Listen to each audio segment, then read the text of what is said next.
I never imagined that the day I discovered the weight of unspoken expectations would begin in a sunlit hotel suite overlooking the skyline of Chicago. The scent of fresh linens mingled with anxious perfume, my pulse thundering like a secret warning. I, Ivy Sinclair, stood before a floor-to-ceiling window, clutching a slim, leather-bound envelope. Inside lay the charge notification, $99,000 charged on my credit card, a number so vast it felt like a betrayal etched in cold steel. This was the moment. The hook. My heart flogged against my ribs as the final figures blurred before my eyes. I pressed a trembling finger against the smooth glass, watching the afternoon light scatter across the city's grid. The elegance of suburban preparations, the laughter of distant chatter through the walls, none could mask the conflagration burning inside me. A wedding, yes, but on my dime. Something sacred had ruptured. I remember the hotel room's silence, punctuated only by the stomp of my own breath and the distant hum of traffic. There was a pocket watch on the nightstand, an antique with a cracked crystal and a heavy brass chain, its hands frozen at 3:17. That watch had belonged to my grandmother, passed down in the Sinclair family as a silent confidant. I'd brought it with me for comfort before the confrontation I dreamt of, but never dared stage. Outside, the late afternoon sun dimmed, casting long shadows across the mahogany desk where invitations lay scattered. The invitations, they were printed with meticulous care, bearing the names of the couple I adored, yet marred by debt I didn't consent to. I knelt and sifted through glossy cardstock, feeling the electric prickle of anger that felt wrong. My parents, Claire and Daniel, had signed every invite with trembling excitement, while behind that creative facade, they'd signed my credit card slip too. I sank into the armchair, tracing the initials C+D engraved on the watch's back. That inscription, a token of love passed to me, felt now like a countdown device to my own disillusionment. How could the object that once brought solace now mock me? The frozen hands of the watch mirrored the stagnation between us. I pictured them then, my mother's bright smile and father's charming ease, unaware of the tremors in my soul. A single text from my mother flickered on my phone screen. "You're being so ungrateful. We did this for you." My stomach twisted. Gratitude? I had funded their dreams. They offered only reproach when I balked. With trembling awareness, I realized that the watch wasn't just a relic. It was a symbol of everything unspoken. Inheritance, obligation, love tangled with silence. I closed my eyes, hearing again the chime of the wind chimes at Grandma's house, the way summer light sifted through lace curtains, and her gentle voice saying, "Time moves, darling, but it's what we do with it that matters." I had tucked that wisdom in my heart. Now it pulsed ironically with urgency. I opened my eyes and stared at the frozen watch, and at that moment knew that refusing to pay would ignite a storm. And so here I stand, or rather, sit, poised on the edge of rupture. My knuckles whiten around the envelope. The watch lies inert by my side, its silent indictment. I brace myself for their storm of words, expectations, betrayals, but I cannot unsee that number, that debt, that breach of trust. I exhale, and the cityscape outside sharpens, alive with movement. I must make my voice heard. I didn't say anything at first. Not that evening, not the next morning, not even when my parents greeted me in the hotel lobby with arms wide open and smiles as wide as the Lake Michigan shoreline behind them. My silence stretched like glass, clear, fragile, and destined to shatter. But I watched them closely. Every laugh, every careless toss of a champagne flute, every whispered plan about seating charts and centerpiece colors, it all chipped away at something inside me. We were staying at the Belmore Grand Hotel, an opulent relic of 1920s grandeur, chosen specifically by my mother for its timeless charm. It had gold-trimmed ceilings, velvet drapes, and a fireplace in every suite. My suite, paid for by me, without my consent. They didn't know I knew, not yet. And perhaps part of me wished to rewind the clock, to erase the knowledge and slip back into a version of myself who still trusted them blindly. But the envelope burned in my purse, and the pocket watch on the dresser kept whispering its frozen truth. 3:17, still unmoved. That night, We had dinner at the hotel's rooftop restaurant. The air was crisp, scented with lavender from the centerpiece on our table. Candlelight flickered against my mother's earrings. Little diamonds she claimed were a steal at only 6,000, as if that were the punchline to a charming joke. My father laughed heartily, cutting into his filet mignon, and I wondered what version of me they thought they had raised, who they thought would just absorb $99,000 in silence. I stared at my wineglass, watching a drop of condensation slide down like a tear. I wanted to scream, but the words stayed lodged somewhere behind my ribs. So instead, I asked a single question, laced with feigned innocence. "Did you guys ever figure out how to pay for everything?" My mother barely looked up from her menu. "Of course, sweetheart, we figured it out. Everything's handled." I turned to my father. He smiled gently. "We've waited our whole lives to do something special, Ivy. And your card had a great limit. It was just temporary, you know that. Temporary. As though maxing out a luxury wedding on my credit line was akin to borrowing a cup of sugar. As though my financial future was just a brief inconvenience to them." My throat tightened. Without telling me. My mother finally looked up. Her eyes narrowed ever so slightly. "We were going to. We didn't think you'd mind. You always said you wanted us to be happy." That line. "You always said you wanted us to be happy." It was a weapon dressed as gratitude. I forced a laugh, brittle and sharp. "I wanted you to be happy. I didn't expect to be handed the bill for it." A beat of silence. My father's smile faded slowly. My mother's hand reached for her wine, her grip just a little too tight. "You're being dramatic," she said. "This is family. This is what families do for each other." I couldn't breathe. The world dimmed. Candlelight flickered. The wind picked up and the pocket watch's weight in my purse became unbearable. I stood. "I need some air." I didn't wait for their response. I walked away from the rooftop, down the grand staircase, through the silent corridors that echoed with my footsteps. I reached my suite and locked the door behind me. Then I sat on the edge of the bed and took out the watch. Still 3:17, the time Grandma died. I hadn't noticed it before, but now it struck me like thunder. The watch had stopped the moment she left this world, the last person who had taught me how to listen to my own heart before anyone else's. I pressed it to my chest and wept. They called me that night. 6 missed calls, a dozen texts. "Ivy, we didn't mean to upset you. You're making a scene. This is your sister's special day. Don't ruin it." That last one, about my sister, cut deeper than the rest, because that was the other truth no one wanted to say out loud. This wasn't just their wedding, it was my younger sister's, but I wasn't invited, not officially, not to the bridal shower, not to the rehearsal dinner, not even to stand beside her as maid of honor. My role in this affair had been reduced to one thing, the one who pays for it. It's strange how distance doesn't always begin with miles. Sometimes it begins in a shared bedroom with twin beds and mismatched posters, where two sisters once whispered secrets beneath glow-in-the-dark stars on the ceiling. My sister, Rachel, was born 3 years after me, in the same Chicago hospital, with the same dark eyes our father said we got from our grandmother. For years we were inseparable, two halves of one childhood.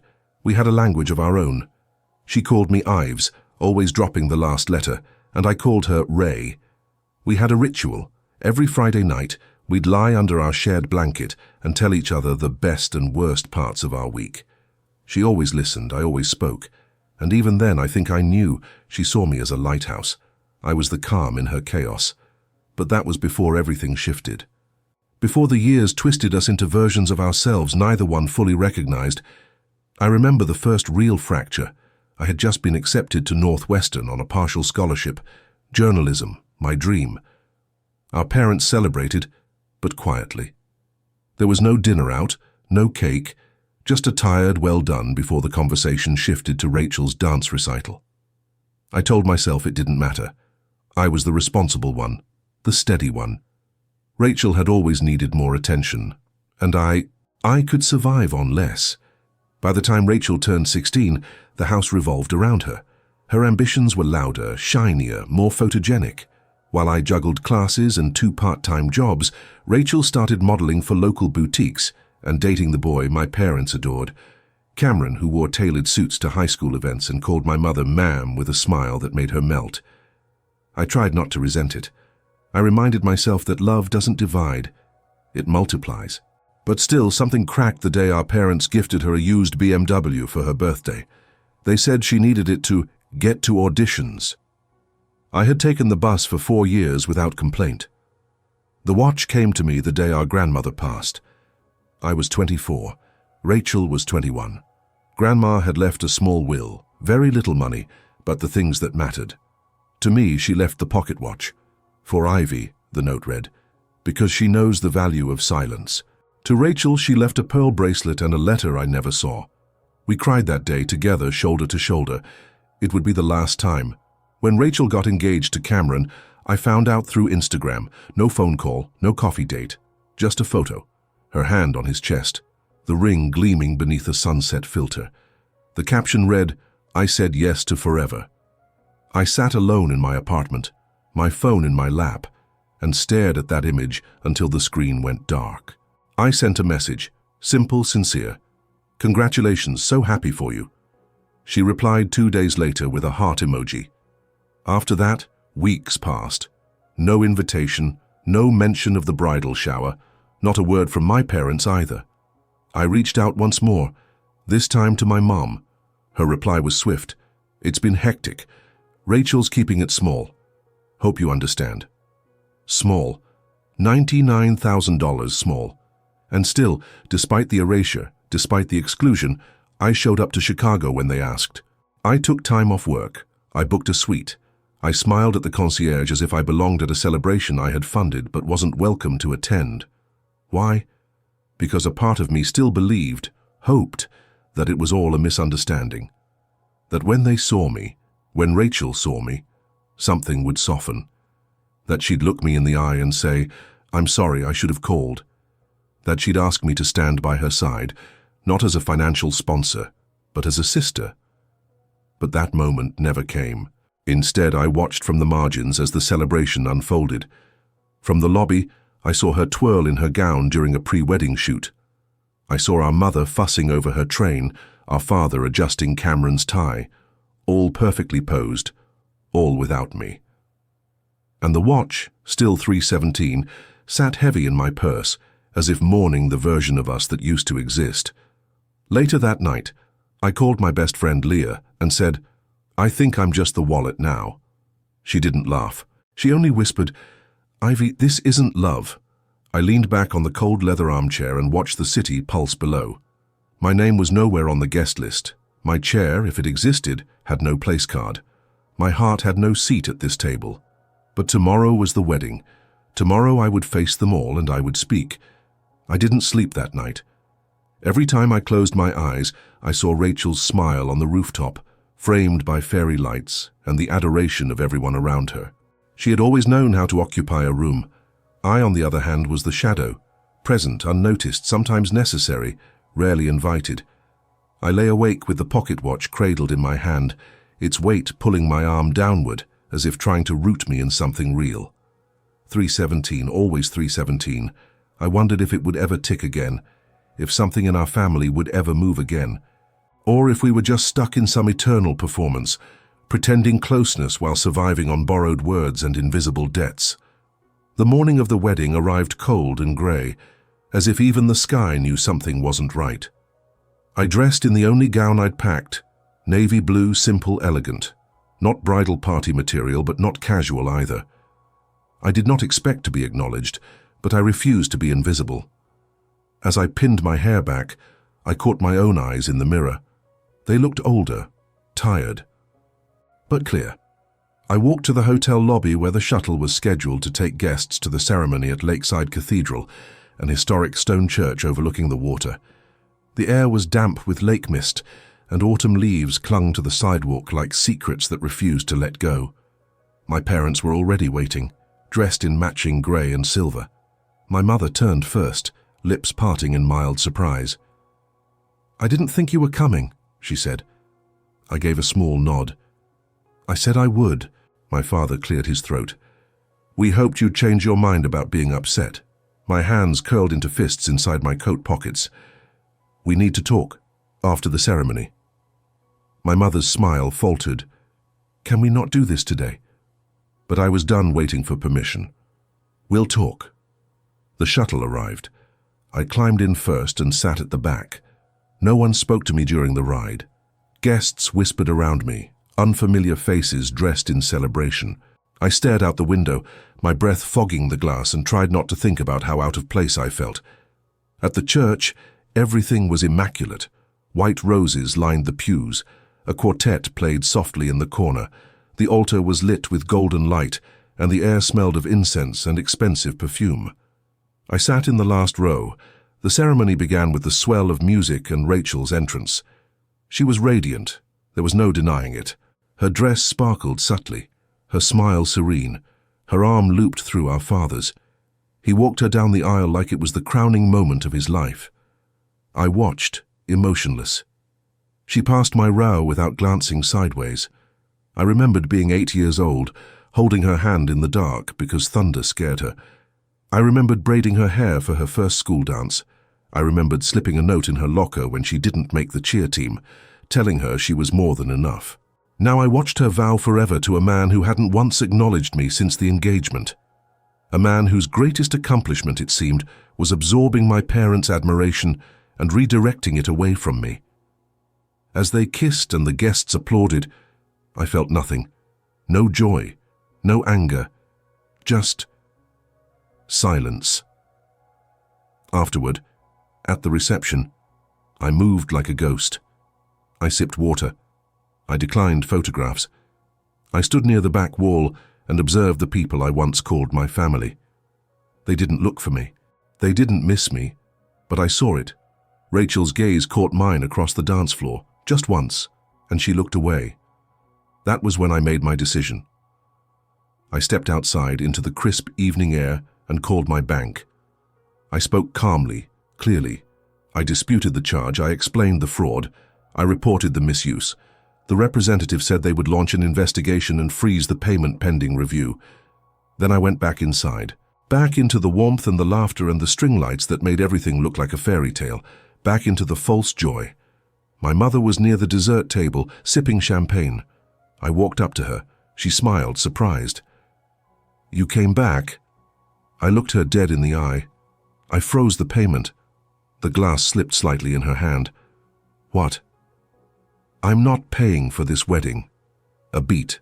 Her face hardened. "You said—" "I never agreed to anything," I said, my voice low. "You stole from me." She set the glass down slowly. Her hand trembled. "You're making a scene." "I'm reclaiming my voice." She stared at me, something unreadable flickering behind her eyes.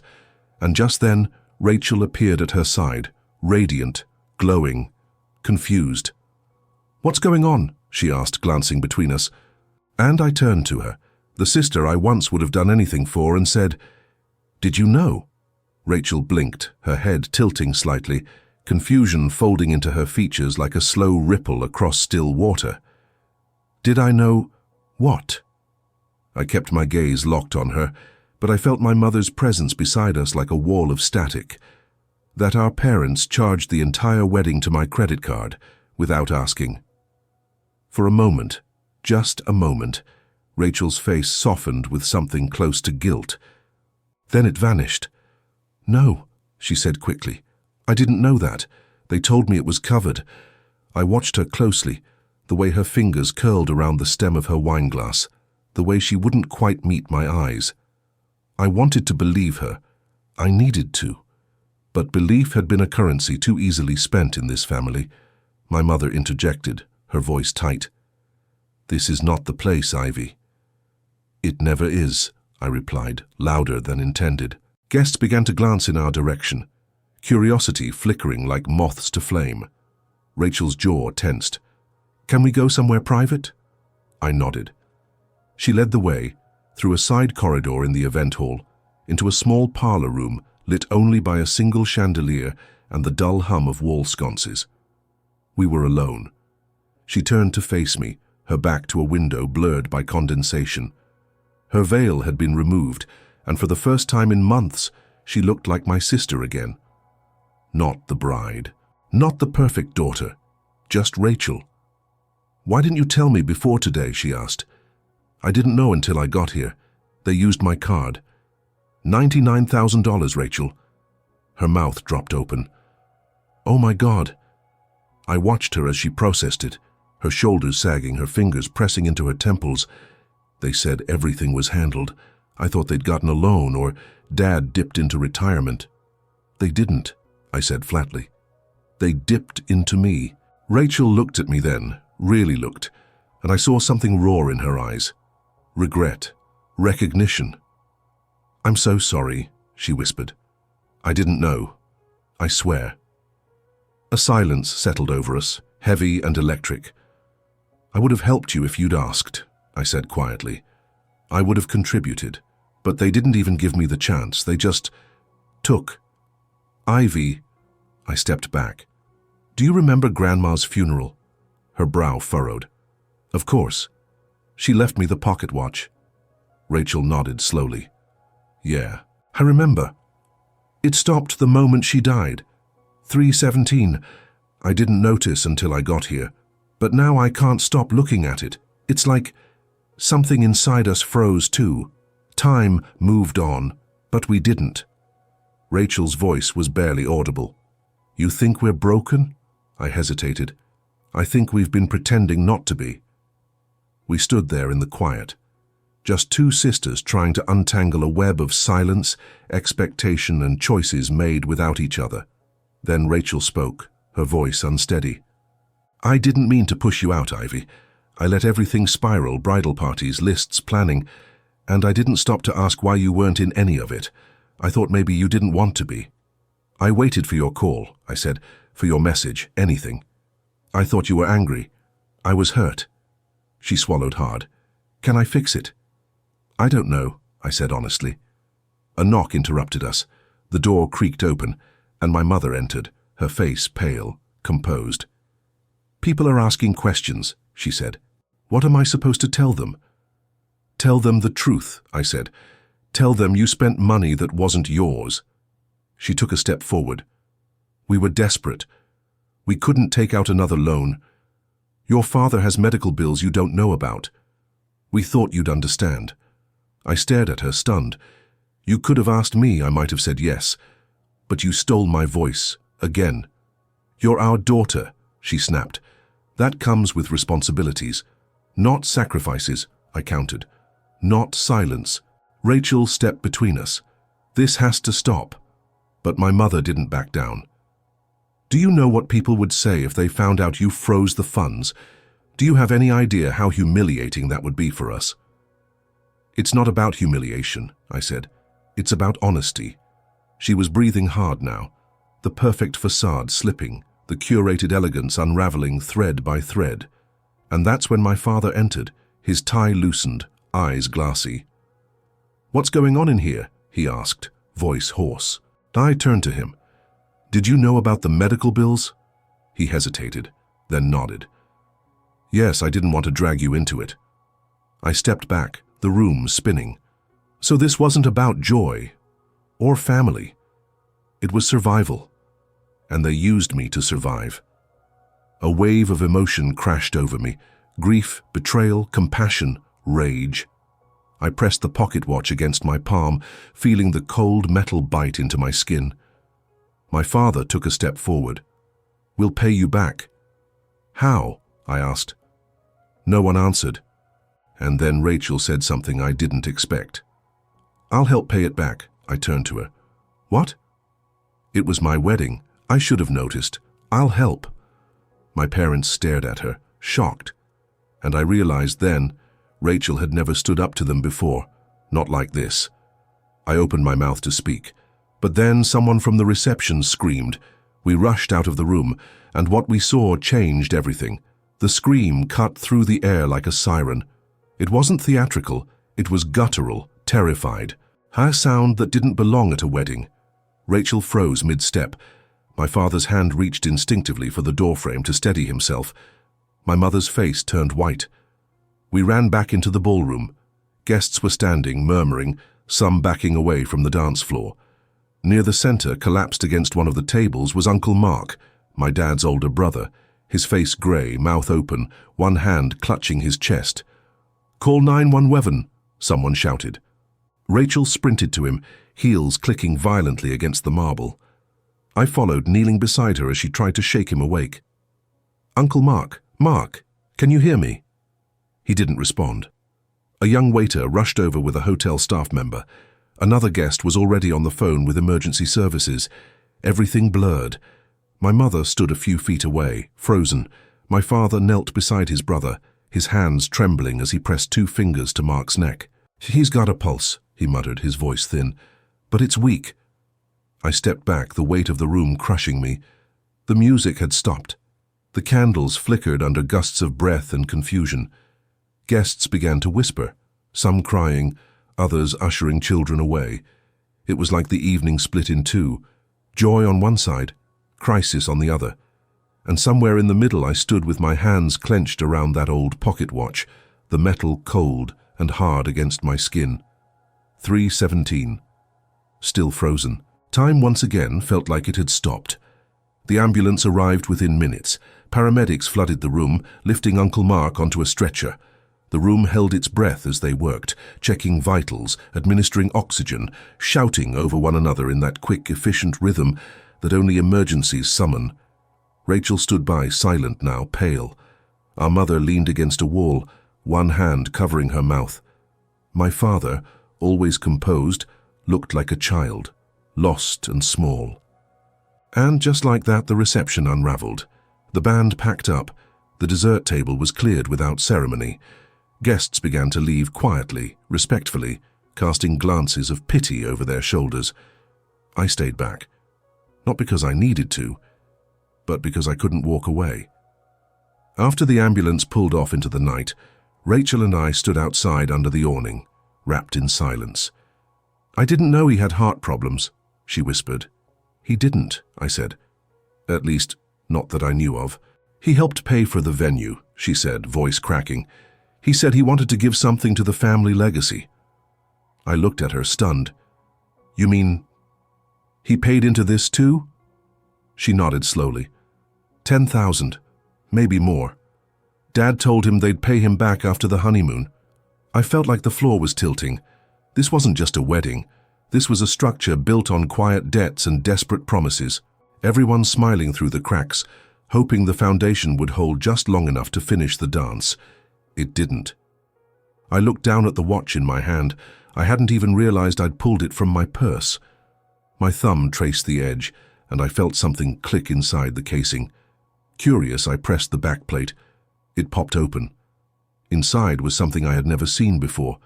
A tiny note, folded once. Old, fragile, tucked carefully behind the mechanism.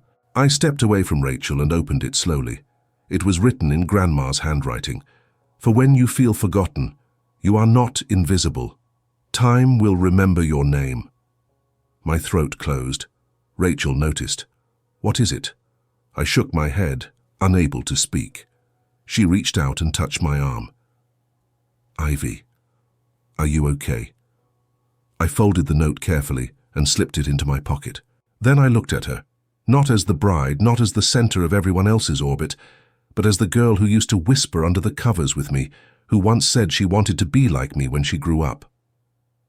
"I'm okay," I lied, but I wasn't, because the realization was blooming fast now, undeniable. This family had been quietly falling apart for years, and no one had dared say it out loud.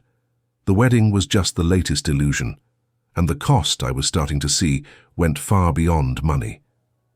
We returned to the hotel in silence. The ballroom lights were dimmed now, and the remnants of the celebration, rose petals, half-melted candles, a forgotten heel near the bar, looked like debris from some glamorous shipwreck. Rachel went up to her suite with Cameron, but not before hugging me gently and whispering, "Please don't leave, not yet." I didn't answer. I wasn't sure what I wanted anymore. Forgiveness, recognition, justice, or just distance. The elevator doors closed behind her, and I stood alone in the corridor. I could still hear the echoes of earlier music, phantoms of a song no one was dancing to anymore. In my room, I sat at the edge of the bed and opened the note again. For when you feel forgotten, you are not invisible. Time will remember your name. Grandma always knew how to speak through silences. That note had survived inside the pocket watch for years, tucked away like a secret, waiting for the moment I needed it most. I held it to my chest, and for the first time in days, I let myself cry. Not the quiet, controlled tears I'd learned to perfect, but the raw, trembling sobs that come from old wounds, from birthdays where I smiled while Rachel opened gift after gift, from holidays spent listening, never speaking, from years of being the reliable daughter, the safe one, the one who would never leave, never say no, never demand, until now. A soft knock interrupted my thoughts. I wiped my face quickly and opened the door. My father stood there, hands in his pockets, tie gone, hair tousled by the wind. "Ivy," he said quietly, "can I come in?" I hesitated, then stepped aside. He walked in slowly, looking around the room as if it belonged to someone else. He sat in the armchair near the window, the same chair I'd crumpled into when I first saw the charge. That version of me felt like a lifetime ago. "I owe you an apology," he said. I didn't respond. He nodded, as if expecting that. "We were drowning, Ivy. Your mother and I. Between my hospital bills, the house repairs, Rachel's expectations. We didn't know what to do, and then your card—" "Wasn't a lifeboat," I interrupted. He flinched. "I know," he said. "I know now. We crossed a line. We thought we'd fix it before you noticed.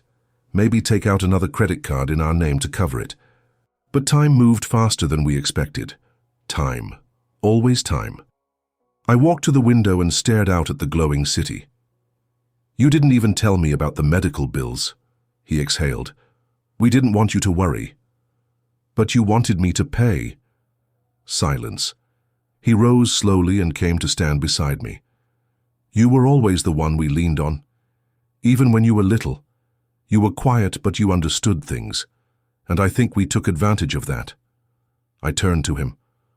"I didn't need to be the favorite. I just wanted to be seen." His eyes shimmered.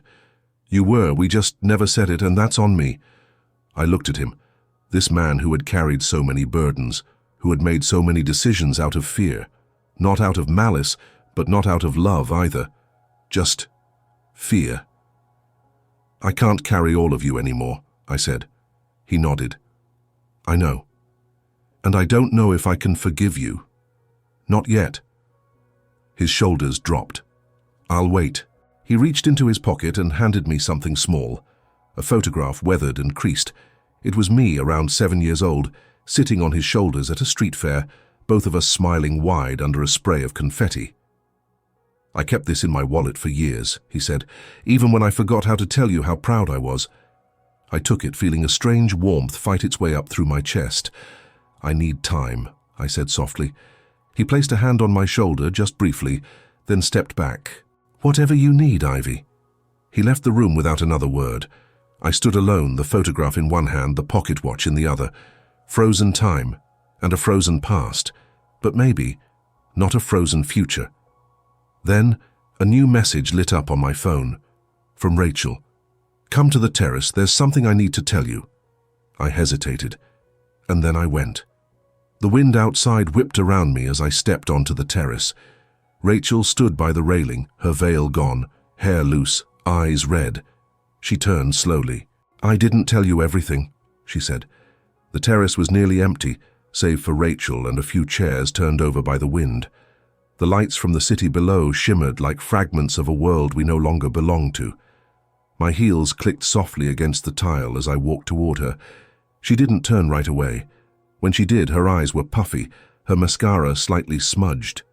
The perfection of the bride was long gone. This was the face of a sister stripped bare. "There's something I never told you," she began, her voice trembling. "And I should have." I waited. She turned her face back to the skyline. "When Grandma died, the night before the funeral, I found the watch." My heart stopped. "She hadn't left it to me," she said quickly. "I knew that. The letter in the will was clear, but I wanted to hold it just once. So I went into your room at Dad's house and took it." My fingers curled around the edge of the railing. "I didn't steal it," she added. "I just wanted to feel close to her. I held it that whole night. I remember falling asleep with it in my hand." I said nothing. Rachel's voice lowered. "I opened it." My breath caught. "You opened the back." She nodded. "I saw the note, Grandma's handwriting, and I felt this sharp twist of jealousy, because she'd written it for you, just for you." She turned to me now, her eyes pleading. "She never wrote me things like that, Ivy. She never gave me quiet love. With her it was always about discipline, about doing better, being better.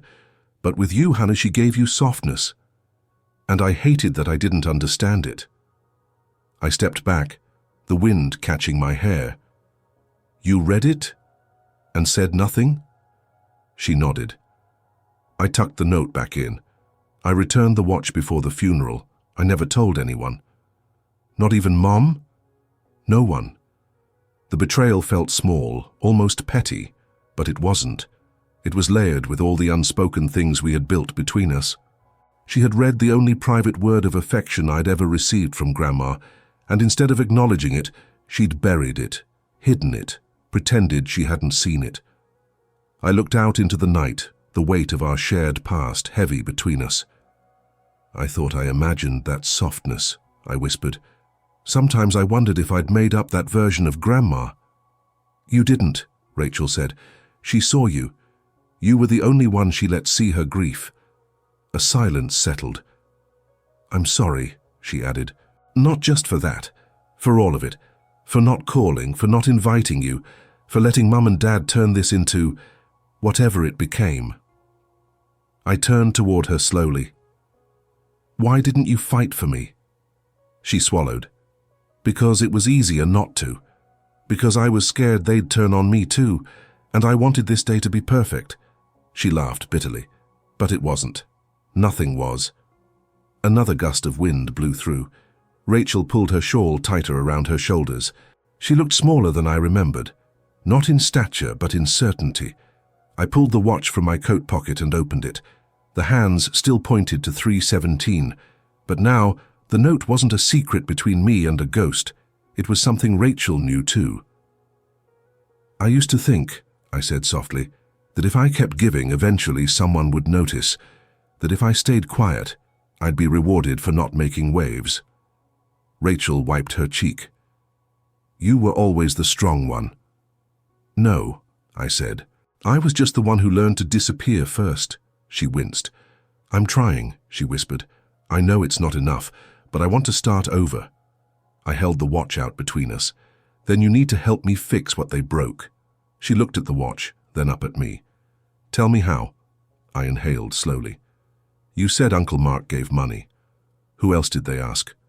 She blinked. "What do you mean?" "This wedding didn't happen just on my credit card. Not if they were as desperate as they said." Rachel was quiet for a long time. Then she nodded. "A few relatives, some neighbors, and one more person." I tilted my head. "Who?"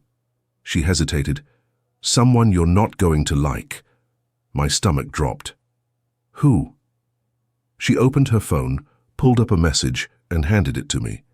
It was a text thread between her and my ex-boyfriend, Nathan. "Thank you again for helping with the rehearsal dinner. I know it's weird with Ivy, but she's not involved in the wedding anyway. We'll pay you back after the honeymoon, I promise. Date, 2 months ago." I stared at the screen. Nathan, the man who left me without warning, who ghosted me after 3 years together, who I hadn't spoken to in over a year. "Why would you go to him?" I asked, stunned. "Because Dad said you weren't financially stable enough, and because Nathan still has money. He offered." I felt sick. "You went to the one person who hurt me the most, and you let him pay for your wedding." "I didn't think you'd find out." "But you knew it was wrong." She didn't argue. I turned away from her, the wind cutting through me like knives. "Ivy." I looked back, and I said calmly, "I'm going to talk to him." Rachel's face dropped. "Why?" "Because I need to know what else you didn't tell me." And I walked inside. I didn't know what I expected when I knocked on the hotel room door, but I wasn't prepared for how familiar his voice would still sound. "Nathan?" A pause. Then the door opened. He looked the same, almost frustratingly so. Crisp dress shirt unbuttoned at the collar, sleeves rolled up, hair slightly tousled like he'd just run a hand through it. The same calm eyes that once made me feel safe now made my stomach twist. "Ivy," he said, quiet, surprised, unsure. I didn't wait for him to invite me in. "I know you helped pay for Rachel's wedding." His face didn't change much, just a subtle tightening around the jaw. "I figured you'd find out." "Why?" I asked. "Why would you do that?" He stepped back, letting the door close behind him. "Because she asked, and because I wanted to do something right for once." I stared at him. "You vanished. You ghosted me after 3 years together. And now you're doing charity work for my family." "It wasn't charity," he said calmly. "I still care about you, Ivy. I always did." "No," I said, bitterness lacing my voice. "You cared about the version of me who didn't ask for anything, who just absorbed everything quietly." He winced. I stepped forward. "Did they tell you about the credit card? The $99,000? He nodded reluctantly. "Your dad called me a few weeks ago. Said they were in over their heads, that the family was stretched thin. I didn't know they used your card. I thought they were handling it." "They weren't," I said. "They were using everyone they could, including you." "I wanted to help," he said. "I thought maybe it would mean something." "It does," I said. "It means you never really understood me." He blinked. "What do you mean?" I pulled the pocket watch from my coat and held it up. "This belonged to my grandmother. She gave it to me because I was the quiet one, the one who watched, the one who stayed silent while everyone else lived out loud." "I remember," he said. "You used to keep it on your nightstand. I thought if I stayed invisible long enough, someone would notice. But what really happened was this." I gestured between us. "You left. They used me, and not one person thought to ask if I was okay with any of it." Nathan sat down on the edge of the bed. "Ivy, I left because I didn't know how to be the person you needed." "And what person was that?" I asked. "Someone who could see the weight you were carrying and not be afraid of it." That stopped me, because for a moment it didn't sound like an excuse. It sounded like the truth. "I watched you shrink to make space for everyone," he continued. "Your parents, your sister, even me. I didn't know how to stop you, and I didn't want to be the next person you had to carry. So you left," I said, without a word. I thought silence would hurt less than goodbye. I closed my eyes, trying to hold back the flood of memories, late-night takeout on the fire escape, his hand on mine during my first panic attack, the time he fixed my radiator without asking. We'd had good moments, but they weren't enough. "I'm not angry anymore," I said, "but I'm not grateful either." He nodded. "That's fair." I turned to leave, but then I stopped. "Did they say anything else when they asked you for money?" I asked. "Anything about me?" Nathan hesitated. "Your mom said you wouldn't understand, that you'd make it about yourself." I felt something shatter, quietly, deeply. "Thank you for telling me," I said. I left the room without looking back. In the elevator, I held the pocket watch tight in my palm, so tight the chain left marks on my skin. I remembered the note inside. "You are not invisible. Time will remember your name." I wasn't sure if Grandma had known exactly what I would face, but she had known me, and she had seen what the rest of them never did. I wasn't angry because they asked others for help. I was angry because they erased me in the process. Back in my suite, I sat on the bed, pulled out the watch, and opened it again. The hands remained at 3:17, but something was different. The tiny second hand, once dormant, had ticked forward. Just one click. I gasped. I stared, blinking, unsure if it was real. But it had moved. For the first time in years, it had moved. Time, somehow, had noticed me. A knock came at my door. I opened it, expecting Rachel. But it was my mother, and in her hand she held a small envelope. "Can we talk?" she asked. She stood there in the hallway, holding the envelope like it might break apart in her fingers. For a second, neither of us spoke. The air between us was thick with something ancient. Not quite anger, not quite grief, just weight. Years of it. "Ivy," she said, her voice quieter than I'd ever heard it. "I need to give you this." I stepped aside, and she entered the room. The door clicked shut behind her. She sat on the armchair, the same one my father had occupied the night before. I remained standing. She held out the envelope. I took it, slowly, and sat on the edge of the bed, unsure whether to open it or wait. "I wrote it before the wedding," she said, staring at her hands, "in case things got worse." I looked at her. "Why would you assume they would?" She hesitated. "Because I've known for a long time that you were pulling away, that you didn't trust me anymore." My throat tightened. It's hard to trust someone who sees you as a utility. She flinched, but didn't argue. I opened the envelope. Inside was a handwritten letter on hotel stationery, neat cursive, carefully written. No flourishes, just truth. "Ivy," it began, "I know I've failed you. In ways I'm only now beginning to see. You were always the child who asked for the least and gave the most, and I mistook your silence for strength, your independence for immunity." My eyes burned. I kept reading.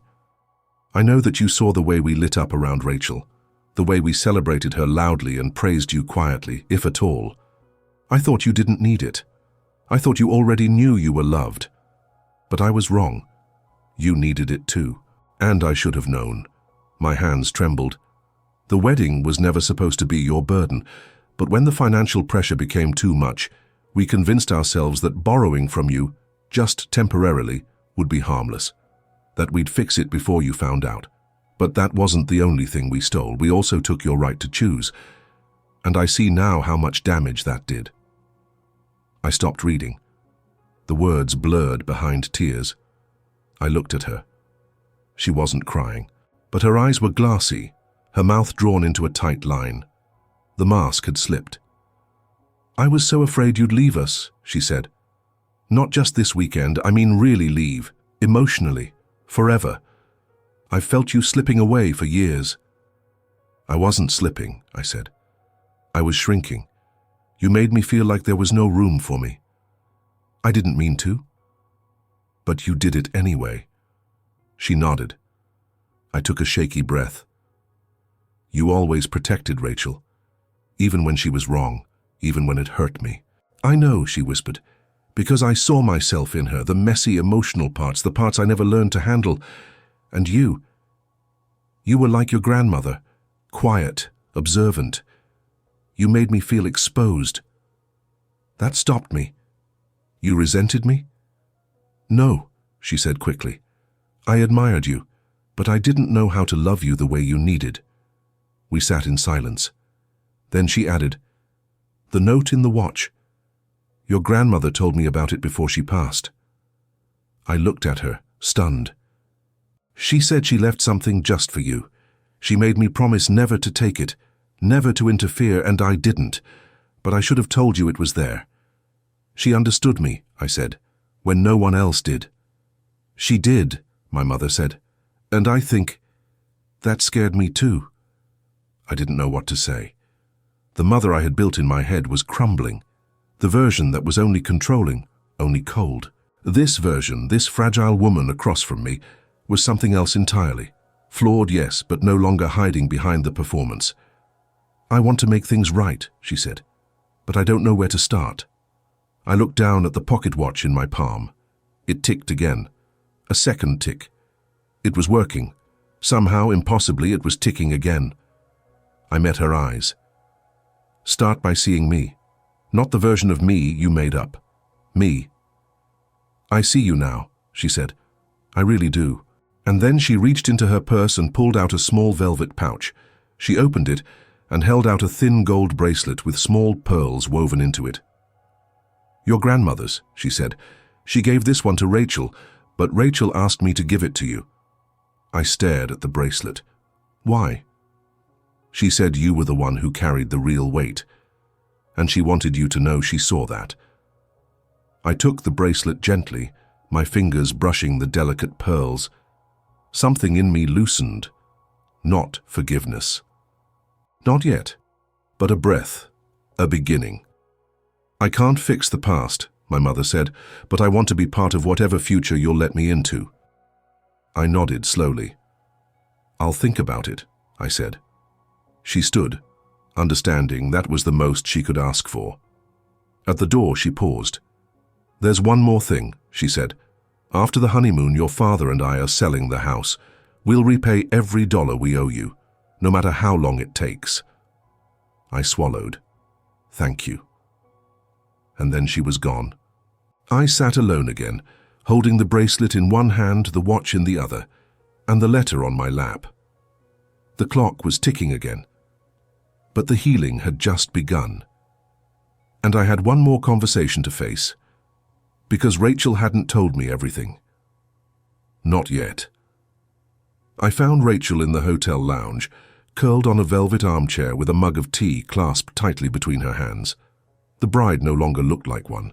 Her hair was undone, makeup faded, the lace of her dress replaced by an oversized sweater and leggings. When she saw me, she straightened, then stood slowly. I was hoping you'd come, she said softly. I need the truth, I said.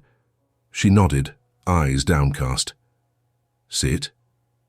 I didn't.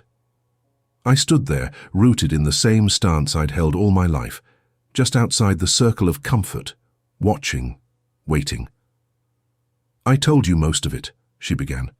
About Nathan, about Uncle Mark's help, about the others. But there's one more person Dad asked for money. I braced myself. Who? She looked up, her voice trembling. Grandma. My heart stopped. What? Rachel nodded slowly. A year before she passed. They didn't tell you. They said she was saving for repairs on the house for a new furnace, but Dad asked her for money, for me, for a down payment on an apartment Cameron and I wanted. I felt like the floor dropped out beneath me. She said no, Rachel continued.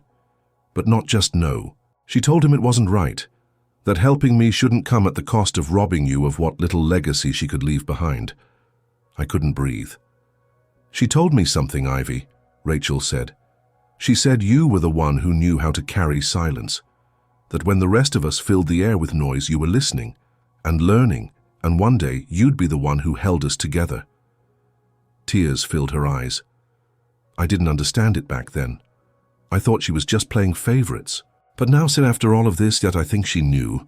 She saw what we were too blind to admit. I finally sat down, my legs barely holding me. She never told me, I whispered. She didn't want to hurt you, Rachel said. She thought that if she protected you from the truth, maybe you wouldn't grow bitter. I laughed softly, bitterly. So she joined the rest of you in the silence. Rachel looked away. I think she regretted that. That's why she left you the watch, the note. She wanted you to know someone had seen everything. We sat in quiet for a long time. I hated you for a while, Rachel admitted. I thought you were cold, detached, that you didn't care about any of us. I cared too much, I said. That was the problem. I see that now, she whispered. I pulled the bracelet from my pocket and laid it on the table between us. She gave this to you, and you're giving it back? She nodded. You were the one she meant it for, even if she didn't say it out loud. I looked at her, really looked, and I didn't see the golden child anymore. I saw a woman unraveling her illusions, strand by strand. You can't undo it, I said. I know. You can't pay it back. I wouldn't try. I leaned back in the chair, exhaustion settling over me like dust. She died disappointed in all of us, I murmured. No, Rachel said. She died hoping you'd be the one to break the pattern. I opened the pocket watch again. The hands had moved. Both of them. It now read 3:24. 7 minutes. 7 minutes of motion after years of stillness. I held it out to Rachel. She gave this to me, I said, but it's not just mine. It's a reminder of what we ignored, what we lost. Rachel took it in her hands gently, reverently.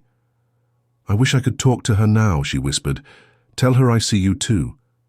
You can start by telling me that, I said. She looked up, her eyes full of something new, not pity, not guilt, recognition. "I see you, Ivy." I nodded, and for the first time I believed her.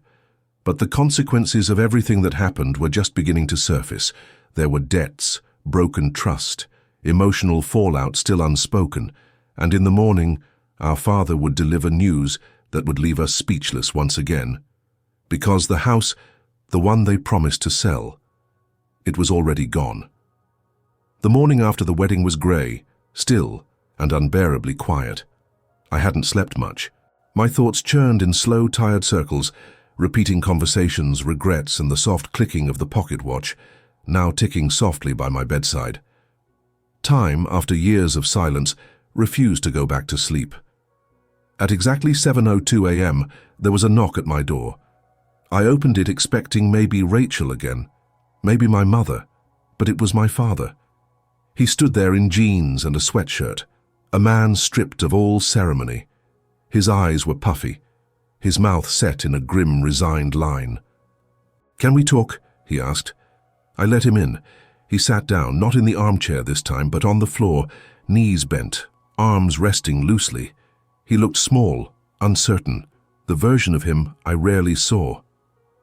"I need to tell you something," he said, and I should have said it sooner. I said nothing.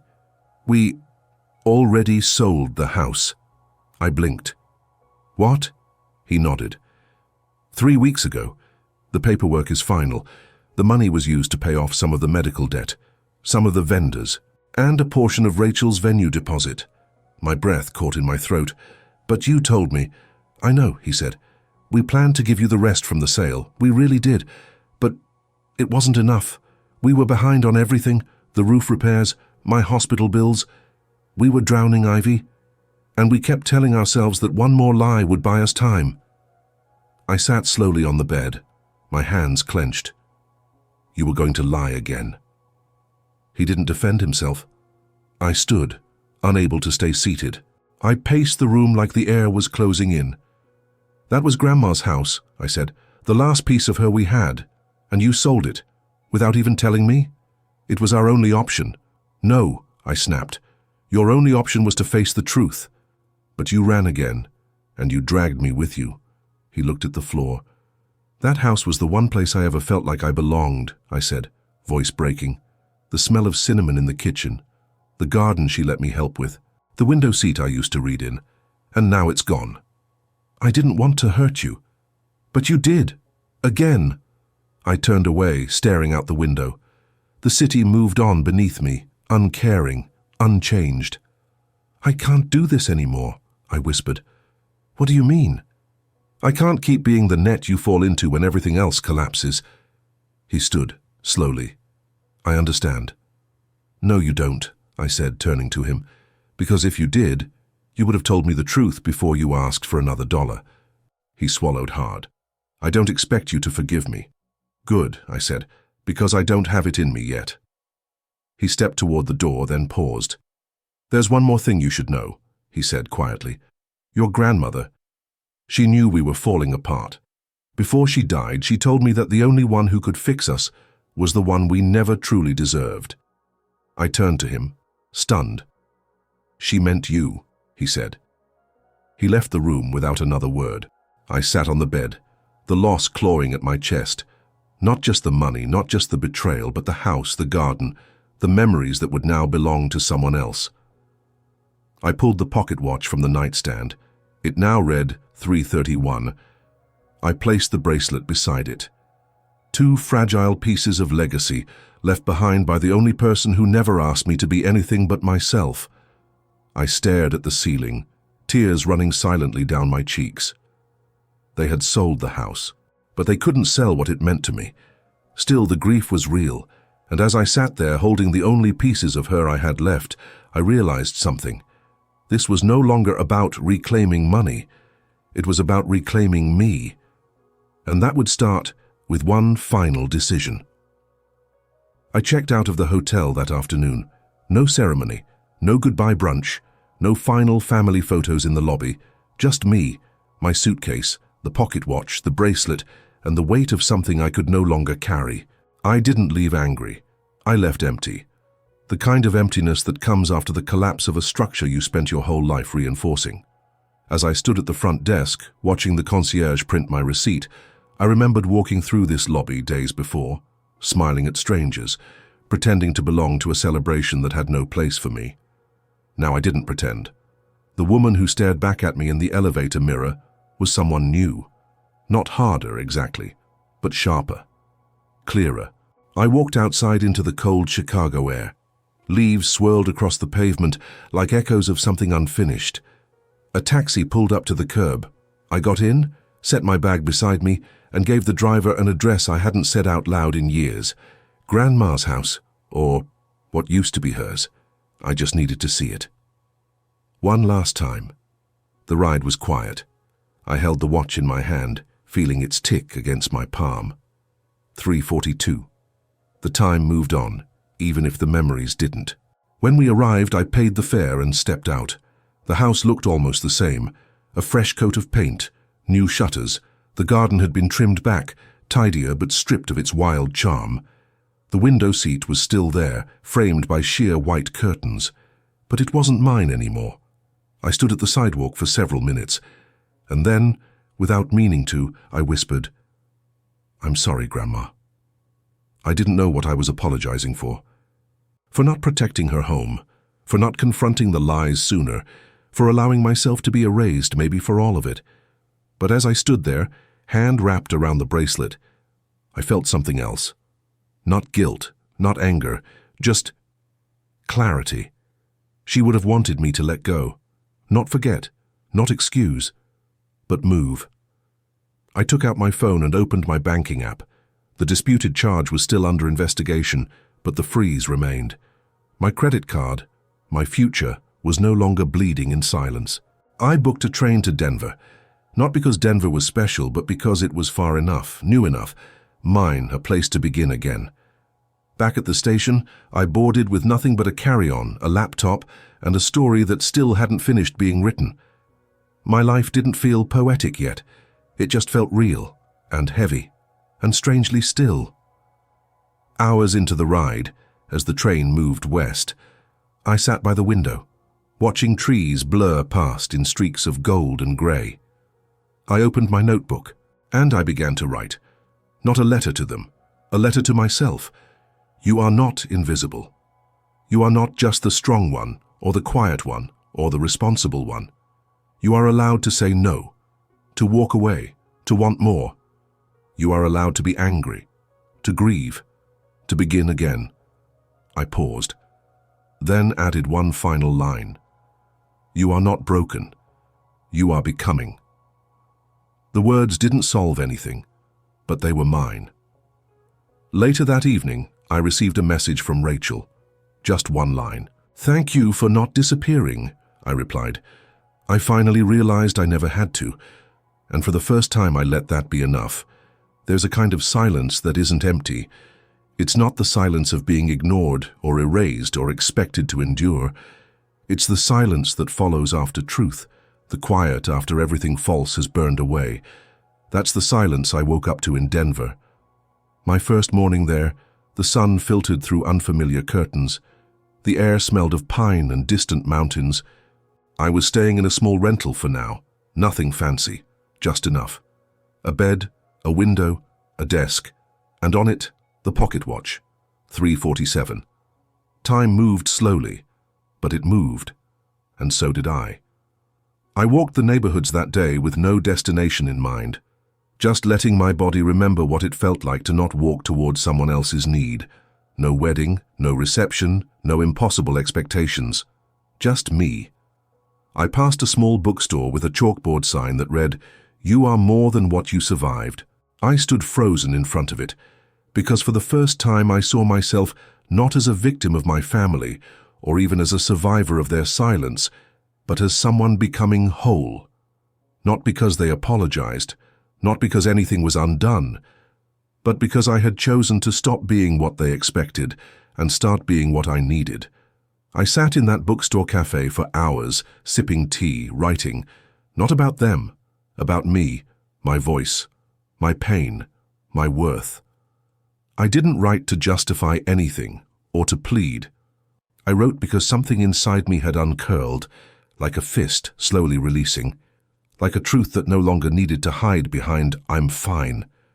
Later that evening, I video called Rachel. She answered from their honeymoon hotel, some modest place in the mountains. She looked different, lighter somehow.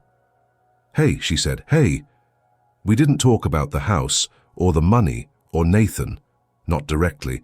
Instead, she said, "I went through some of Grandma's boxes last night. I found an old recipe card with your name on it. Her cinnamon muffins." I smiled. "She used to let me measure the flour." "She let me stir," Rachel said. We both laughed softly. "She really did love us both," I said. "She just didn't always know how to show it," Rachel replied. There was a long pause. "I'm going to therapy," she added. "Cameron, too. We want to do things differently." I nodded. "That's good. I'm not asking you to come back, Ivy. I hope someday you might visit. Not for me, for you." "I will," I said, and I meant it, not because I was ready to forget, but because I was ready to live. After the call, I took the bracelet from the drawer and clasped it on my wrist. It felt light now, not like a burden, but like a memory that no longer stung. Then I picked up the pocket watch. It read 3:53. Almost an hour had passed since the moment I first noticed it ticking again, not just in the watch, in me. I stepped outside and watched the sky turn golden, the kind of gold that doesn't scream for attention, but simply exists, soft, enduring, honest. And I thought, maybe forgiveness isn't always about hearing, "I'm sorry." Maybe it's about giving yourself permission to stop waiting for it, to stop shrinking for people who refuse to stretch, to stop bleeding quietly, to finally say, "I am here. I am enough. I am not your silence anymore." And just like that, I closed the watch's lid, not to forget, but to carry it with me, because some legacies aren't inherited, they're chosen. A few weeks later, I stood at the edge of a small park in Denver, holding a letter I never sent. It wasn't for Rachel, or my parents. It was for me. I had written it on the back of a cafe napkin one morning after a storm, when the world smelled like wet soil and second chances. I carried it around like a talisman, folded, frayed, always in my pocket. It read, "You do not need permission to belong to yourself." I thought about all the years I had spent asking silently for something that should have been freely given. Recognition, respect, space, not praise, not celebration, just room to exist without being expected to carry everything. But when they took from me without asking, what hurt most wasn't the money. It was the message underneath. You don't get to choose how you're used, and I had believed it, until I didn't. I looked down at the pocket watch in my hand. It now read 4:06. The ticking was steady, almost soothing. It wasn't just a symbol anymore, it was proof that even the most delicate things, when ignored for long enough, can come back to life if held with care. Grandma had known. She had seen the pattern forming, and instead of trying to fix it, she had chosen to speak to me in the only way she could. With time, with silence that meant something. I slipped the watch into my coat pocket and walked toward the lake. It was early autumn. The leaves were beginning to curl and fall. Children tossed bread to ducks. A woman read on a bench nearby, completely unaware of the quiet transformation happening inside me. I sat, breathed in the crisp air, and let myself smile. Not because everything was fixed, but because I was no longer waiting for it to be. My parents hadn't called since I left. Rachel sent short messages, updates about her job, her therapy, little memories of Grandma she uncovered in old boxes. There was no grand reconciliation, no emotional reunion, but there was movement, honest, imperfect, human movement, and for now, that was enough. The money would never return in full. The house was gone, but I was not. I had come back to myself. And in doing so, I had broken something powerful, not just in my family, but in me. The cycle of silence, the inheritance of self-erasure, the idea that love is earned only through endurance. As the sky dimmed and the lake glistened in the dying light, I whispered one last time, "I forgive you." Not to them, to the version of myself who thought she had to disappear to be loved. I closed my eyes, and I let her go.